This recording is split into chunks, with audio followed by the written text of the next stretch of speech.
സമൂഹ മാധ്യമങ്ങളിൽ അപകീർത്തികരമായി വീഡിയോ പ്രചരിപ്പിച്ചതിന് പിന്നാലെ കോഴിക്കോട് ഗോവിന്ദപുരത്ത് ദീപക് ജീവനൊടുക്കിയ സംഭവത്തിൽ പ്രതി ഷിംജിത മുസ്തഫയുടെ ജാമ്യാപേക്ഷ ഇന്ന് കോടതി പരിഗണിക്കും. കോഴിക്കോട് പ്രിൻസിപ്പൽ സെഷൻസ് കോടതിയാണ് ജാമ്യാപേക്ഷ പരിഗണിക്കുന്നത്. ദീപക് തരമുടം വാർത്തയുടെ അപ്ഡേറ്റുമായി ചേരുന്നു. ഗുഡ് മോർണിംഗ് ദീപക്, വിശദാംശങ്ങൾ.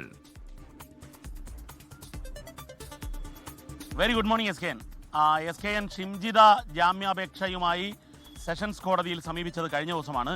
പ്രിൻസിപ്പൽ സെഷൻസ് കോടതി ഇന്ന് ആ കേസ് പരിഗണിക്കാൻ പോവുകയാണ്. കഴിഞ്ഞ ദിവസമൊക്കെ ആ കേസ് മാറ്റിവെക്കുകയായിരുന്നു. പക്ഷേ എന്നാൽ ഇന്ന് പരിഗണിക്കാൻ പോകുന്നു എന്നുള്ളതാണ് അറിയാൻ സാധിച്ചത്.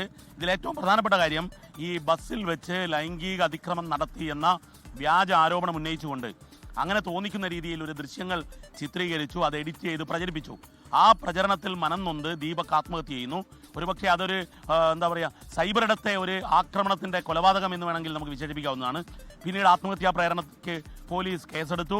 പോലീസ് ആണെങ്കിൽ ഈ കേസിൽ ആദ്യം ഒന്ന് അല്പം സ്ലോ ആയിരുന്നുവെങ്കിലും പിന്നീട് പോലീസ് വേഗം കൈവരിച്ചു. അത് കഴിഞ്ഞാണ് പോലീസ് ശക്തമായി ആദ്യം തന്നെ കുന്നമംഗലം കോടതിയിൽ ആദ്യം കസ്റ്റഡിയിലെടുത്തു, അറസ്റ്റ് രേഖപ്പെടുത്തി കുന്നമംഗലം കോടതിയിൽ ഹാജരാക്കി. കുന്നമംഗലം കോടതിയിൽ ജാമ്യാപേക്ഷ വന്നപ്പോൾ മജിസ്ട്രേറ്റ് അത് തള്ളുകയായിരുന്നു. കഴിഞ്ഞ 27-നാണ് കുന്നമംഗലം മജിസ്ട്രേറ്റ് കോടതിയിൽ ഷിംജിതയുടെ ജാമ്യാപേക്ഷ വന്നത്. അവർ തള്ളുകയും ചെയ്തു. അതിനുശേഷമാണ് സെഷൻസ് കോടതിയിലേക്ക് വന്നത്. ഇപ്പോൾ 14 ദിവസമായി റിമാൻഡിലാണ്. ഇന്ന് സെഷൻസ് കോടതിയിൽ, പ്രിൻസിപ്പൽ സെഷൻസ് കോടതിയിൽ ജാമ്യ ഹർജി പരിഗണിക്കുകയാണ്. പക്ഷേ മറ്റൊരു പ്രശ്നം കൂടിയുണ്ട് SKN. ഫോറൻസിക് പരിശോധനയ്ക്ക് ശേഷം ഫോണിൽ നിന്നുള്ള ഡാറ്റ ലഭിക്കണം.